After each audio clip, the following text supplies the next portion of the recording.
ये देखिए दोस्तों, देखकर ही मुंह में पानी आ जाएगा और इसको तोड़कर भी आपको दिखा देती हूँ। बिल्कुल मुंह में जाकर मेल्ट होने वाली ये बर्फी बनकर तैयार हुई है।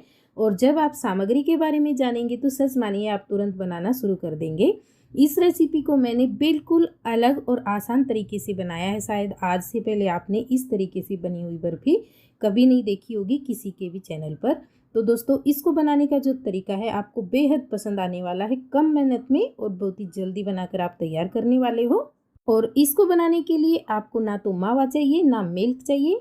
सिंपल चीनी और आटे से बनने वाली बर्फी है। और दोस्तों, अगर आपको मेरी रेसिपीज पसंद आती है तो प्लीज़ वीडियो को लाइक ज़रूर कर देना। चैनल पे नए आए हैं तो चैनल को सब्सक्राइब कर लेना। तो चलिए बनाना शुरू करते हैं। सबसे पहले हम इसकी सामग्री देख लेते हैं। यहाँ पे हमने इसके लिए क्या क्या ले लिया है दोस्तों। तो मैंने यहाँ पे लिया है जो गेहूं का आटा होता है ना, जिससे आप रोटियां बनाकर तैयार करते हो, उसी से ये बर्फी बनाई है। और मैंने यहाँ पे इस तरह का एक कांच का बाउल लेकर उसका मेजरमेंट कर लिया है। सेम बाउल से हमें सामग्री माप कर लेनी है। मैंने यहाँ पे 2 बाउल भरकर ले लिया है गेहूं का आटा, जिससे हम रोटियां बनाते हैं, उसी आटे का इस्तेमाल करना है। यहाँ पे 1 बाउल भरकर ले लेंगे मीठा और 1 बाउल हमें घी लगेगा। केवल 3 चीज़ें ले लेनी है इसके लिए हमें। मीठे की जगह पे आप या तो चीनी को पीस कर ले सकते हो, आपके पास बूरा है तो बूरा ले सकते हो, या फिर आप खांड का इस्तेमाल भी कर सकते हो। तीनों में से जो भी चीज़ आपके पास है उसी के साथ आप ये मिठाई बना सकते हो। तो अब हमने गैस के ऊपर एक कढ़ाई रख ली है। यहाँ पे आप आटे को सेकने के लिए थोड़ा सा बड़ा बर्तन ले लें, उससे आटा जल्दी सीखेगा। तो यहाँ पे हम सबसे पहले इसके अंदर आटा डाल लेते हैं। तो मैंने 2 बाउल आटा लिया है तो पूरा आटा इसमें डाल लेंगे। और अब यहाँ पे गैस का फ्लेम मीडियम करके और इस आटे को लगातार चलाते हुए हमें इस तरीके से सेक लेना है। तो दोस्तों, यहाँ पे जो तरीका मैं आपको दिखा रही हूँ ना, ये आटा सेकने वाला, ये बिल्कुल आसान है। अभी इसके अंदर हमें ना तो घी मिक्स करना है और ना ही और कुछ। इसी तरीके से कम 5 से 7 मिनट आटा सेक कर ले लेंगे। इस तरीके से अगर आप सेकते हैं तो आपका जो आटा है इसको सेकने में 5-7 मिनट ही लगेंगे। और अगर आप घी डालकर उसको सेकते हैं ना तो समय ज़्यादा लग जाता है और आपको जो है चलाने में भी दिक्कत होती है, और इसमें घी का इस्तेमाल भी कम होता है इस तरीके से। तो यहाँ पे हमने इसको 7 मिनट तक सेक लिया है। आटा बहुत ही अच्छे से सीख चुका है। अब बारी है इसमें घी डालने की। तो यहाँ पे घी डाल लेते हैं। घी हमें थोड़ा थोड़ा करके ही डालना है, थोड़ा थोड़ा डालेंगे और मिक्स करते रहेंगे। तो इसी तरीके से हमें इसमें घी डाल कर लेना है। और इसको मैं बता दूंगी आपको हमें घी इसके अंदर कितना चाहिए। पहले इसको मिला लेते हैं। मिलाने के बाद में देखेंगे अगर ये सूखा सूखा लगा तो और डाल लेंगे, और अगर इसी में अच्छे से गीला हो गया तो और नहीं डालेंगे हम। तो यहाँ पे ये सूखा लग रहा है, थोड़ा सा घी इसमें और डाल लेते हैं। जो हमने घी और सामग्री की मात्रा ली है ना, एकदम परफेक्ट बताई है आपको। इससे ज़्यादा आपको इसमें घी डालना नहीं पड़ेगा। इसको अच्छे से मिक्स कर लेते हैं। और आटा जो हमारा सीख चुका है, केवल इस समय हमें इसको हल्का सा गर्म करके लेना है। यहाँ पे हमें इसको और नहीं पकाना है, सिर्फ घी मिलाने तक ही हमने इसको यहाँ पे गर्म किया है। अब गैस का फ्लेम बंद कर देंगे और अब बारी है इसमें अगली सामग्री डालने की। तो लेकिन इसको आप चलाते ज़रूर रहिए, गर्म होने के कारण कढ़ाई में चिपक सकता है और इसका टेस्ट खराब हो सकता है।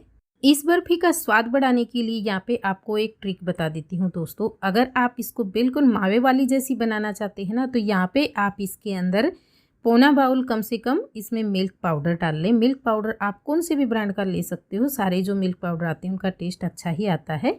मिल्क पाउडर हमें गरम गरम में डालकर ही मिला लेना है। और यहाँ पे हमने गैस का फ्लेम बंद करके रखा है, अभी ऑन नहीं है। इसके बाद में इसमें मीठा ऐड कर देंगे। तो मैंने यहाँ पे 1 कटोरी इसके अंदर डाल दी है खांड। जो खांड आती है वो आप पीसी हुई मिश्री का इस्तेमाल कर सकते हो, बूरा का इस्तेमाल कर सकते हो, और आप चाहें तो आप चीनी को पीसकर ग्राइंडर जार में उसका इस्तेमाल भी इसमें कर सकते हो। इसको अच्छे से मिला लेंगे। इसको मिलाते समय आपको हाथ लगाकर इसको चेक कर लेना है, ये एकदम ठंडा तो नहीं हो गया है, क्योंकि हमने इसमें मिल्क पाउडर डाला है और उसके बाद में इसमें मीठा डाला है, तो ये ठंडा हो सकता है। तो आप इसमें हाथ लगाकर चेक कर लें। अगर आपको ये ठंडा लग रहा हो तो आप थोड़ी सी देर गैस का फ्लेम ऑन कर सकते हो। और नहीं तो दूसरी ट्रिक ये है दोस्तों, आप इसमें 2 से 3 छोटे चम्मच घी और ऐड कर सकते हो और घी डालकर इसको बिल्कुल अच्छे से इस तरीके से मिला लें। थोड़ी सी मेहनत यहाँ पे लगेगी आपको, 1 से 1.5 मिनट की, बस इस तरीके से लगातार आपको ऐसे मसलते हुए इसको मिला लेना है। उससे ये हल्का सा सॉफ्ट हो जाएगा, अच्छे से बाइंड होने लग जाएगा। बस थोड़ा सा टाइम लग जाता है इसमें। जब ये इस तरह का बाइंड होने लग जाए तो आपको इसको सेट होने के लिए रखना है। तो सेट करने के लिए मैंने यहाँ पे केक टिन के अंदर फॉइल लगा ली है, उसके ऊपर से हल्का सा घी से ग्रीस कर लेंगे और इस तरीके से पिस्ता से डेकोरेट कर लेंगे। और ऊपर से डाल देंगे ये मिश्रण। इसको हमने थोड़ी सी देर मसल कर बिल्कुल सॉफ्ट बना लिया है। इसमें घी जो है अलग से दिखाई देने लगा है, तो बस यहाँ पे थोड़ी सी मेहनत हो जाती है और कुछ नहीं। अब इसको इस तरीके से सेट कर देंगे। और अगर आपको मेहनत नहीं करनी है ना, तो आप इसमें घी ज़्यादा डाल सकती हो, उससे भी ये हो जाता है। बस आपको हल्की सी हाथ से मसल कर लेना होता है। अब इसको सेट होने के लिए रख देंगे फ्रीज़ के अंदर कम से कम आधे घंटे के लिए। तो अभी फ्रीज से निकाला था मैंने इसको आधे घंटे के बाद में, तो ये ज़्यादा सेट हो गया था। फ्रीज से निकाल कर मैंने इसको छोड़ दिया है आधे घंटे के लिए बाहर। और अब इसको मैं डीमोल्ड करके आपको दिखा रही हूँ। सच मानिए दोस्तों, एकदम ही मुंह में जाकर मेल्ट होने वाली मिठाई जो है बनकर यहाँ पे तैयार हो जाती है। और आपको काटने से ही पता लग जाएगा ये कितनी बढ़िया बनकर तैयार हुई है। तो इसको कट करके मैं आपको दिखा देती हूँ। देखने से तो आपको पता लग ही गया होगा ये कितनी बढ़िया बनकर तैयार हुई है। और इस मिठाई की खास बात ये होती है कि इसको एक बार बनाकर रख ले तो आप 15-20 दिन तक खा सकते हो। ये बिल्कुल ख़राब नहीं होती है। बस आपको इसको किसी भी ढक्कन वाले डब्बे में भरकर रखना होगा। तो आप इस रेसिपी को ज़रूर ट्राई करना। और अगर आपको आज की रेसिपी पसंद आती है तो प्लीज़ वीडियो को लाइक, शेयर, कमेंट और मेरे चैनल को सब्सक्राइब करना ना भूलें। वीडियो देखने के लिए, अपना कीमती समय देने के लिए आपका बहुत बहुत धन्यवाद।